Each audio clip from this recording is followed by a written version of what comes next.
My dear friends, मैं विक्रम स्वागत करता हूं आपके अपने YouTube channel S study platform पर। देखिए, मध्यकालीन भारत का ये हमारा अगला वीडियो, ठीक है। देखिए, कल हमने आपको पढ़ाया था भारत पर अरबों का आक्रमण। मैंने बताया था इस्लाम धर्म का उदय अरब के छोटे से क्षेत्र में हुआ था। देखते ही देखते ये धर्म पूरे अरब में फैल गया। अरब से फैलते हुए ये सीधा नीचे अफ्रीकी महाद्वीप में भी फैल गया, ठीक है। अफ्रीकी महाद्वीप में फैल गया तो उसके बाद जो अरब वासियों ने भारत पर आक्रमण किया और इस धर्म का प्रवेश भारत में हुआ, ठीक है। इस धर्म का प्रवेश भारत में हुआ था। तो देखिए, इससे पहले मैं छोटी सी बात, आज का जो हमारा टॉपिक है गजनी वंश या यामनी वंश, ठीक है। और ख़ास करके इस वंश में हम महमूद गजनबी को पढ़ेंगे। इसमें हम महमूद गजनबी को, इससे पहले हम एक छोटी सी बात आपको बता दें कि हमने कल इस्लाम धर्म के बारे में बताया था। तो इस्लाम धर्म में बताया था कि इस्लाम धर्म के संस्थापक पैगंबर मोहम्मद साहब को माना जाता है, ठीक है। उनका जन्म 570 ईस्वी में हुआ था।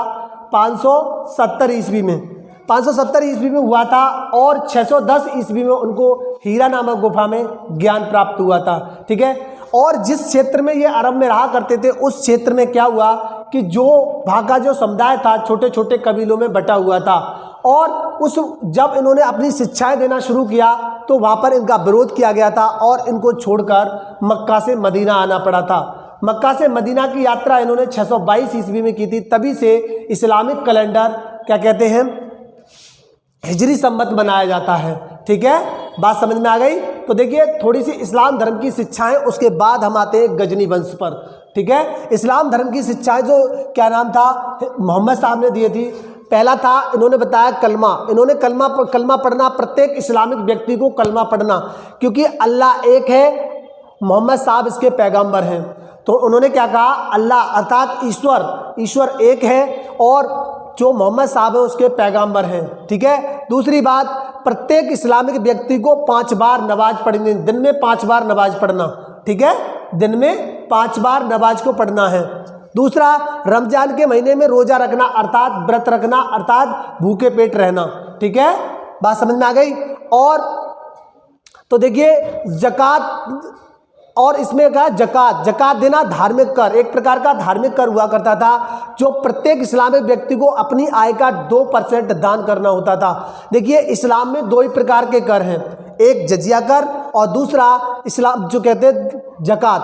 कहने का मतलब मेरा यह है, इस्लाम में जो कर लिया जाता था, जो जजिया कर था वो गैर इस्लामिक व्यक्तियों से लिया जाता था और जो क्या कहते हैं जकात था वो किससे लिया जाता था, इस्लामिक व्यक्ति से।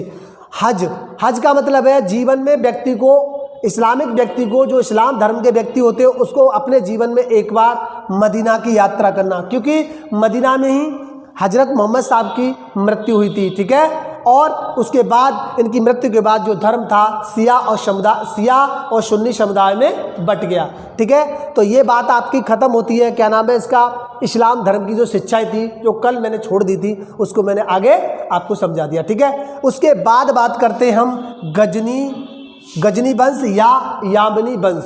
गजनी वंश या यामनी वंश। अब देखिए, थोड़ी सी बात समझ लीजिए।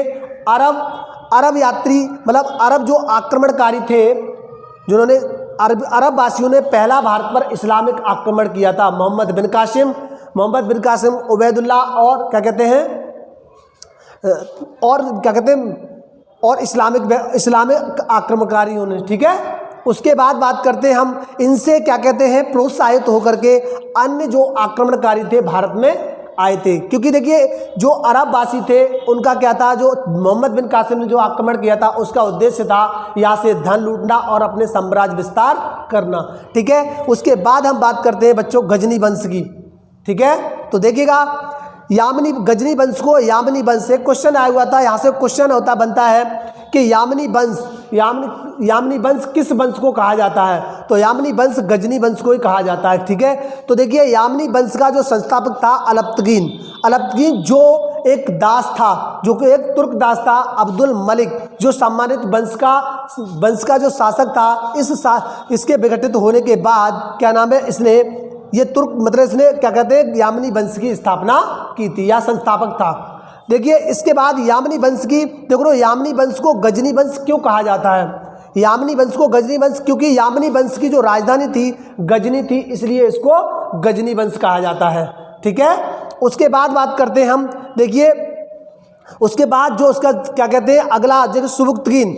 सुबुक्तगीन अलप्तगीन का दास था, और जबकि अलप्तगीन किसका था? अब्दुल मलिक का दास। तो देखिएगा अलप्तगीन जो सुबुक्तगीन था अलप्तगीन का दास था, दास के बाद दामाद भी था। ठीक है, दास के बाद दामाद था, और 1977 ईस्वी में ये गजनी का गजनी का शासक बना। ठीक है, गजनी का शासक बना। देखिए अलप्तगीन की मृत्यु के बाद इनके पुत्रों ने शासन किया था, लेकिन जो वास्तविक संस्थापक है वो सुबुक्तगीन को माना जाता है, जो 1977 ईस्वी में गजनी का शासक बना था। ठीक है, उसके बाद इसने क्या किया था कि सबसे अधिक उस टाइम शुरुआती योगदान जो दिया था वो गजनी ने इस साम्राज्य के विस्तार को दिया था। यानी कि इस साम्राज्य का विस्तार में बहुत बड़ा योगदान था इसका शुरुआती। ठीक है, इसने भारत पर पहला तुर्क आक्रमणकारी था। इसने क्या किया था कि भारत पर, देखिए जब भारत पर इस्लामिक आक्रमण की बात आती है तो सबसे पहले अरब वासियों ने किया था, उनमें भी सफल आक्रमण मोहम्मद बिन कासिम ने। ठीक है, और मोहम्मद बिन कासिम ने किसके विरुद्ध किया था? राजा दाहे और सिंध पर, और हिंद शब्द भी किसने दिया था? क्या कहते हैं? अरब वासियों ने। ठीक है, दूसरी बात, भारत पर पहला तुर्क आक्रमण की जब बात करते हैं तो सुबुक्तगीन ने किया था, और पंजाब पर किया था राजा जयपाल के विरुद्ध। और इस आक्रमण से इसको कुछ भी हासिल नहीं हुआ था, क्योंकि जो ये युद्ध था, ये आक्रमण था, लगभग बराबरी पे छूट गया। समझ में आ गई बात? तो देखिए हमारी एक बात फिर से दोबारा से रिकॉल कर लेते हैं इस बात को कि यामिनी वंश का जो संस्थापक था वो अलप्तगीन को माना जाता है। अलप्तगीन अपने पूर्व के शासकों का क्या था? पूर्व के शासकों का गुलाम था, यानी दास था, और सामान्यत वंश, और जो अब्दुल मलिक था वो सामान्यत वंश का शासक था। ठीक है, और ये एक तुर्क दास था, तुर्की व्यक्ति था। यामिनी वंश की राजधानी गजनी थी, इसलिए इसको गजनी वंश भी कहा जाता है। ठीक है, सुबुक्तगीन अलप्तगीन का दास और दामाद था, जो 1977 ईस्वी में गजनी का शासक बना था, क्योंकि अलप्तगीन की मृत्यु के बाद इनके पुत्रों में क्या हुआ? पुत्रों ने भी राज किया था, लेकिन उनको हटा करके सुबुक्तगीन ने अपना शासन स्थापित किया था 1977 ईस्वी में। दूसरी बात, इसने सबसे ज़्यादा योगदान दिया था शुरुआती किसमें? साम्राज्य विस्तार में। ठीक है, उसके बाद भारत पर पहला तुर्क आक्रमणकारी सुबुक्तगीन था, जिसने पंजाब के विरुद्ध आक्रमण किया था। ठीक है, जो कि राजा जयपाल के विरुद्ध था, और यह युद्ध किसमें? बराबरी पर छूटा, इससे कुछ भी हासिल इसको नहीं हुआ। समझ में आ गया होगा? देखिए उससे बात करते हैं आगे हम क्या कहते हैं? महमूद गजनवी। देखिए खास करके यहीं से बहुत सारे क्वेश्चन बनते हैं, जितने भी कंपटीशन में, किसी भी पीटी एग्जाम में, किसी का भी हो, एसएससी हो, रेलवे हो, किसी को हो, इससे क्वेश्चन बनते हैं हमारे। ठीक है, तो देखिएगा महमूद गजनवी। देखिए महमूद गजनवी कौन था?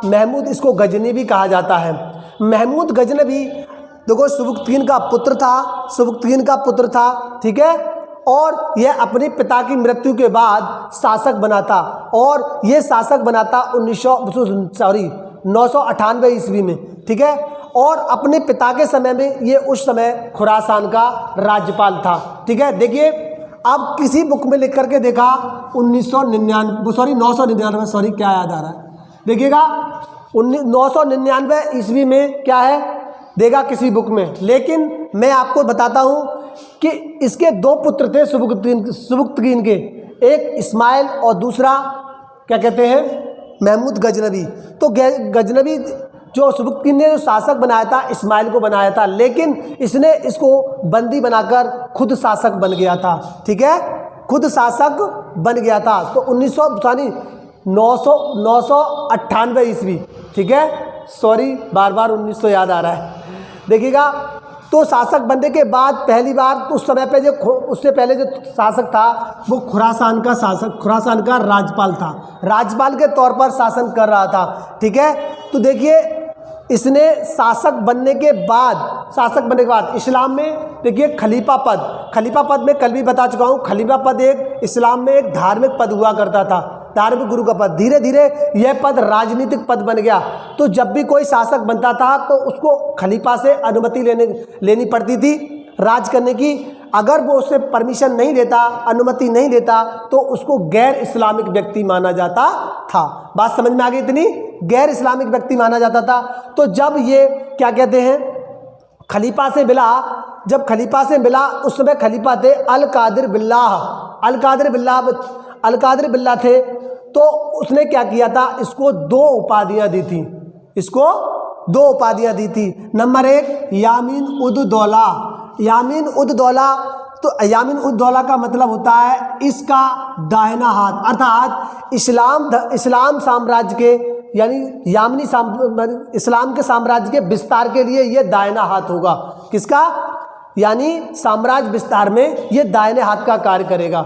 ठीक है। दूसरी जो उपाधि दी थी यामीन उल मिल्लत, उसने बताया यामीन उल मिल्लत का अर्थ होता है मुसलमानों का संरक्षक, यानी मुसलमानों की रक्षा करेगा। बात समझ में आ गई? तो देखिए थोड़ा सा इसकी बात समझ लीजिए कि महमूद गजनवी ने क्या बताया। महमूद गजनवी अपने पिता की मृत्यु के बाद क्या कहते हैं 998-99 ईस्वी में शासक बनाता इस्माइल को बंदी बनाकर, अपने भाई इस्माइल को बंदी बनाकर। ठीक है। उसके बाद यह खलीफा से मिला, खलीफा से मिलने के बाद इसको खलीफा ने दो उपाधियां दी थी। पहली उपाधि दी थी यामीन उद दौला, साम्राज्य, इसका अर्थ होता है साम्राज्य का दाहिना हाथ, अर्थात साम्राज्य विस्तार में यह दाहिने हाथ का कार्य करेगा। ठीक है। यामीन उद मिल्लत, मुसलमानों का संरक्षक। ठीक है। मुसलमानों की रक्षा करेगा, संरक्षण देगा। ठीक है। दूसरी बात, उसके बाद क्या हुआ कि महमूद गजनवी पहला ऐसा शासक था जिसने सुल्तान की उपाधि धारण की थी। देखिए सुल्तान की उपाधि धारण की थी। देखिए जब हम दिल्ली सल्तनत पढ़ेंगे तो दिल्ली सल्तनत में देखो सुल्तान ने से ही सल्तनत, क्योंकि दिल्ली सल्तनत में जो शासन करने वाले शासकों ने, ज़्यादातर शासकों ने सुल्तान की उपाधि धारण की है। आगे बढ़ के यानी जब मुगल वंश आएगा तो उसमें बादशाह की उपाधि बदल जाएगी। ठीक है। तो देखिए महमूद गजनवी पहला ऐसा शासक था जिसने क्या किया था, सुल्तान की उपाधि धारण की थी। दूसरी बात देखिए जो महमूद गजनवी था, महमूद गजनवी ने भारत पर 17 बार आक्रमण किया था। देखिए 17 बार आक्रमण किया था। तो किसके अनुसार? Sir Henry Elliot. जब नाम पूछा जाता है तो आपको ये नाम याद रखना है, ये नाम पूछा जाता है। ठीक है। सर हेनरी इलियट ने क्या किया था कि इन्हीं के अनुसार उन्होंने अपनी बुक में बताया कि 17 बार महमूद गजनवी ने भारत पर 17 बार आक्रमण किया था। देखिएगा इसका उद्देश्य क्या था। उद्देश्य देखिए, कोई भी आक्रमणकारी कुछ भी तो उद्देश्य लेकर आता है। तो इनका उद्देश्य क्या था? इनका उद्देश्य था धन लूटना, और धन यहाँ से लूट करके मध्य एशिया में अपने साम्राज्य का मजबूत बनाना, विस्तार करना और उसे मजबूत बनाना। भारत में देखिए एक क्वेश्चन पूछा गया था कि महमूद गजनवी का उद्देश्य भारत पर शासन करना था क्या? तो नहीं, बिल्कुल उसकी मंशा नहीं थी। उसका मतलब यही था कि उसको यहाँ से धन लूटना, और धन लूट कर ले जा करके क्या किया उसने, कि अपने क्षेत्र में अपने राज्य को मजबूत, अपने शासन को मजबूत बनाया। ठीक है। तो देखिए इसने 17 बार आक्रमण किए थे। देखिए जो मैं ये वाले आपको पढ़ाऊंगा, ये वाले तो बहुत इंपॉर्टेंट हैं, लेकिन मैं सारे आपको बता दूंगा। ठीक है। जितने भी आक्रमण किए थे, किस किस के विरुद्ध किए थे, और लगभग इसको सभी आक्रमणों में विजय हासिल हुई थी। ठीक है। विजयश्री। ठीक। तो देखिए जो इसने प्रथम आक्रमण किया था भारत पर, जो महमूद गजनवी का पहला आक्रमण हुआ था 1000 ईस्वी में पंजाब के हिंदुशाही शासक राजा जयपाल के विरुद्ध उसने किया था। पहला आक्रमण 1000 ईस्वी में क्या कहते हैं, पंजाब में हिंदुशाही शासक किसके, राजा जयपाल के विरुद्ध। इसमें इसको जीत हासिल हुई थी। ठीक है। और ये सीमा क्षेत्र, क्योंकि अफगानिस्तान अफगानिस्तान की सीमा जो थी वहाँ तक गजनी का क्या कहने का मतलब यामनी वंश का शासन था, और सीमा क्लोज होने के कारण इन्होंने सबसे पहले सीमा प्रांत में ही आक्रमण किया था। तो इसने सबसे पहले पंजाब पर आक्रमण किया था, और पंजाब पर राजा जयपाल के विरुद्ध के आक्रमण किया था। उसमें इसको विजय मिली और उसने बहुत सारा धन लूटकर गजनी में ले गया। इसका एक उद्देश्य रहता था, जब भी ये युद्ध करता था किसी पे आक्रमण करने के बाद, ये आते वक्त तो युद्ध करते थे परंतु जाते वक्त कभी युद्ध नहीं करते थे। इसका रीज़न ये था क्योंकि जब ये लौटते लूटपाट करके जो धन ले जाते थे तो ये अपना ऐसा महसूस करते थे, या इसका इनको डर रहता था कि अगर हम लौट के युद्ध लड़ेंगे तो क्या हमारा धन लूट लिया जाएगा, कुछ तो लूट ही लिया जाएगा। ठीक है, तो देखिए द्वितीय आक्रमण किया था 1000 ईस्वी में। 1000 ईस्वी में फिर से इसने राजा जयपाल के विरुद्ध किया था, फिर से पंजाब पे किया था राजा जयपाल के विरुद्ध किया था दूसरा आक्रमण। ठीक है, दूसरा आक्रमण, ये वाले जो आक्रमण है वो मैंने आपको इम्पोर्टेंट है, लेकिन क्रमवाइज नहीं, पहले ये वाले पढ़ाने के बाद तब मैं आपको उसके बारे में बताऊंगा। ये तो चलते हैं, इनको आप ऐसे याद रख सकते हैं थोड़ा कम पढ़ के, लेकिन पढ़ना सब है। ठीक है, तो इसलिए मैंने सारे के सारे आपको इस पर कॉपी कर दिए हैं।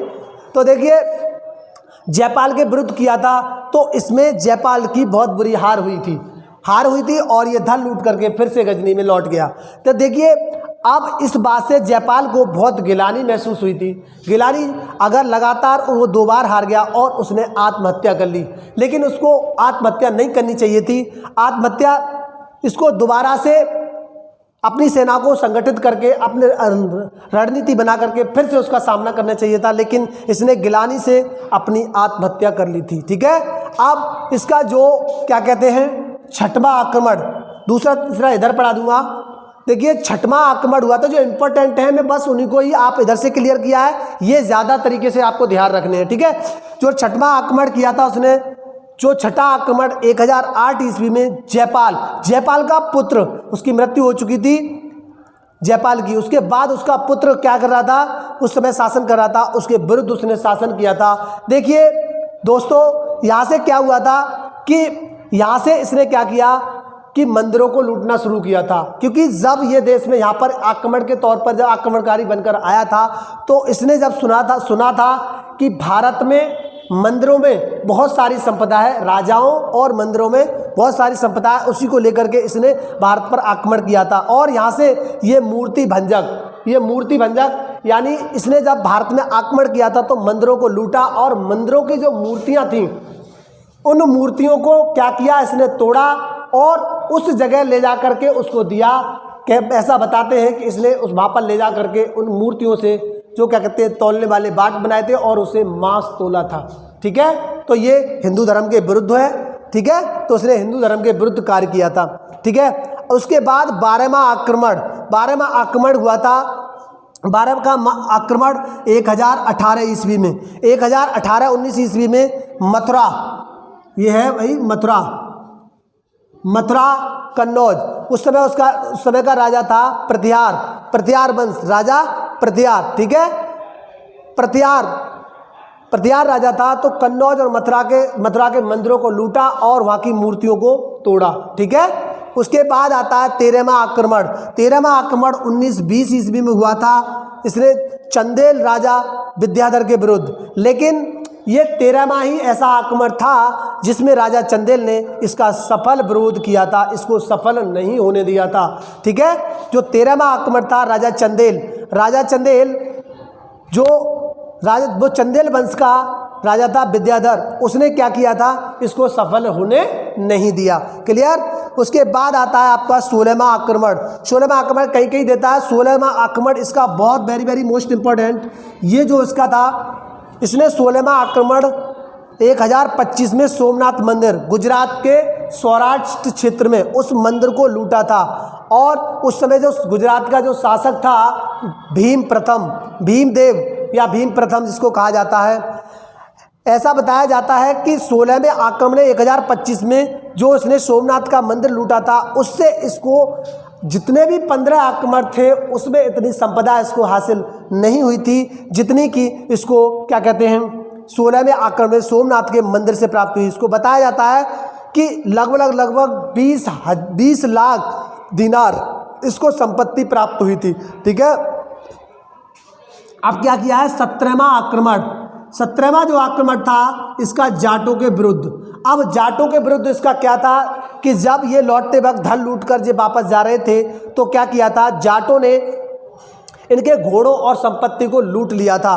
तो इस बात से ये नाराज हुए तो इन्होंने क्या किया, अब की बार हम लौट रहे हैं तब तुमको दोबारा देखते हैं। तो 17वां आक्रमण इसने जाटों के विरुद्ध किया था।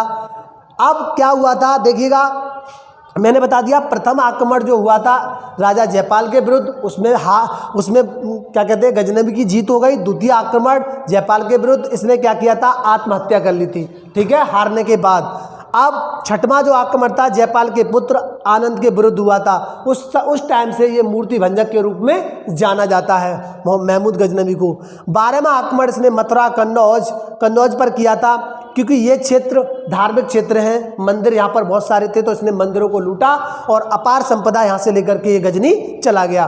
दूसरी बात, 13वां आक्रमण जो किया था 1019-20 ईस्वी में चंदेल राजा विद्याधर के विरुद्ध, लेकिन राजा विद्याधर ने इसको सफल नहीं होने दिया। तो महमूद गजनवी जो था 13वें आक्रमण में सफल नहीं हो पाया। अब उसके बाद इसका सबसे प्रसिद्ध है, क्या नाम है आपका, 16वां आक्रमण सोमनाथ के मंदिर पर। सौराष्ट्र क्षेत्र है गुजरात का, उसमें सोमनाथ मंदिर है। भीमदेव उस समय शासन कर रहा था तो इसने इस मंदिर से लगभग 20 लाख दीनार संपदा हासिल की थी। और जब लौट रहा था तो उसको जाटों ने इसके धन को लूट लिया था और लौटते वक्त 17वां आक्रमण इसने जाटों को विरुद्ध किया था और उनको बुरी तरह से हराया था। और उसके बाद इसने क्या किया था, उस क्षेत्र में ले जा करके इसने अपने गजनी क्षेत्र में ले जा करके क्या किया, उस संपत्ति का यूज किया, प्रयोग किया था, बहुत सारे काम किए थे। लेकिन इसने जिस कमरे में मतलब या जिस महल में रखा था संपत्ति को, ये उसी में सोता था। तो उस सोने को देख करके, धन संपत्ति को देख करके ये पागल हो गया और फाइनली इसने क्या किया, पागल हो गया और उस रूम से निकलना बंद कर दिया और फाइनली 1030 ईस्वी में इसकी मृत्यु हो जाती है। देखिए, ये महमूद गजनवी का सिस्टम था। अब इससे बाद में थोड़ा सा इधर देख लीजिए जो मैंने आपको बताए थे एक्स्ट्रा, बस इसको वन लाइनर में याद कर लीजिएगा। दूसरा क्या है, तीसरा आक्रमण जो किया था उसने भटिंडा विजयराज के विरुद्ध किया था। चौथा आक्रमण मुल्तान पर किया था दाऊद के विरुद्ध। ठीक है, दूसरा 5वां आक्रमण किया था मुल्तान पर राजा सुखपाल। ठीक है, और अगला 7वां जो आक्रमण किया था नारायणपुर जो आज का अलवर है, स्थानीय शासक इसका नाम नहीं पता। देखिए, 8वां आक्रमण जो किया था मुल्तान पर 1010 ईस्वी में सुखपाल और 9वां आक्रमण थानेश्वर पर राजा राम के विरुद्ध। दूसरा अगला आक्रमण नंदन 1014 त्रिलोचन पाल के विरुद्ध किया था। ठीक है, 11वां आक्रमण जो किया था कश्मीर पर 1015-16 में संग्राम लोहार के विरुद्ध। और 14वां आक्रमण जो किया था कश्मीर पर, क्या कहते हैं, कोई स्त्री शासक, महिला शासिका थी। ठीक है, अब 15वां जो आक्रमण था ग्वालियर कलिंजर जो गौड़ चंदेल, ठीक है, गौड़ चंदेल, ठीक है, उनके विरुद्ध किया था।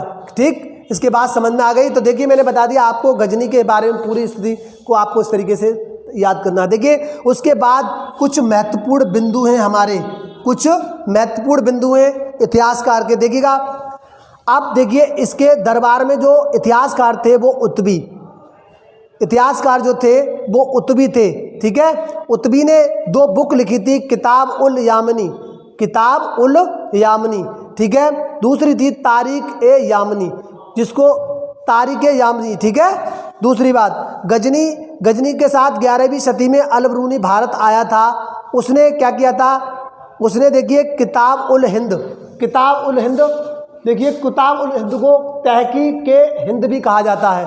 ठीक है, किताब उल हिंद लिखी थी। उसमें उस टाइम की देखो तत्कालीन भारत की सामाजिक और सांस्कृतिक जानकारी मिलती है। किससे, इसकी जो बुक इसने लिखी थी किताब उल हिंद से। ठीक है, तो देखिए पहला इतिहासकार आपको उत्बी याद रखना है, इसकी बुक्स को याद रखना है, 2 बुक लिखी थी। और दूसरा 11वीं सदी में अल-बरूनी भारत आया था, उसने किताब उल हिंद, मैंने बताया था किताब उल हिंद, इसको क्या कहते हैं, तहकीक हिंद।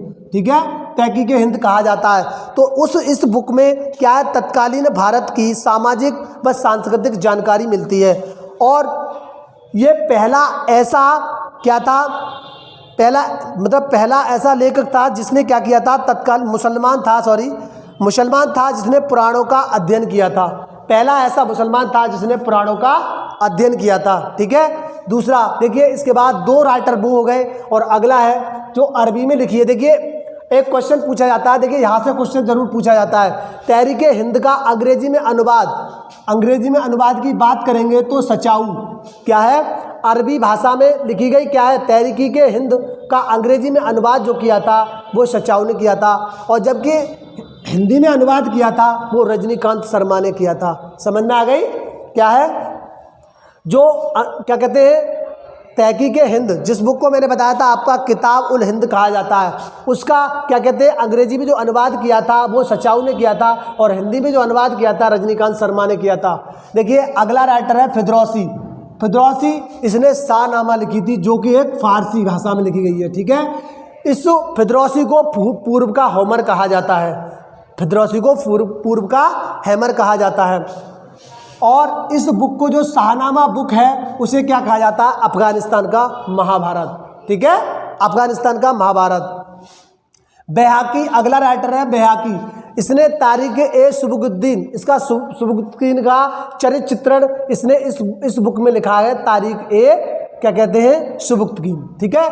तो देखिए जब इसने भारत में शासन किया था तो क्या किया था, भारत में इसने क्या किया, संस्कृत भाषा में एक चांदी का सिक्का चलाया था जिस पर एक ओर संस्कृत तथा दूसरी ओर अरबी भाषा का प्रयोग किया गया था। समझ में आ गया। तो कहने का मतलब मेरा ये है कि देखिए ये पूरा पैकेज है, आप इस तरीके से तैयार कर सकते हैं। एक बार से थोड़ा सा रिकॉल कर लेते हैं।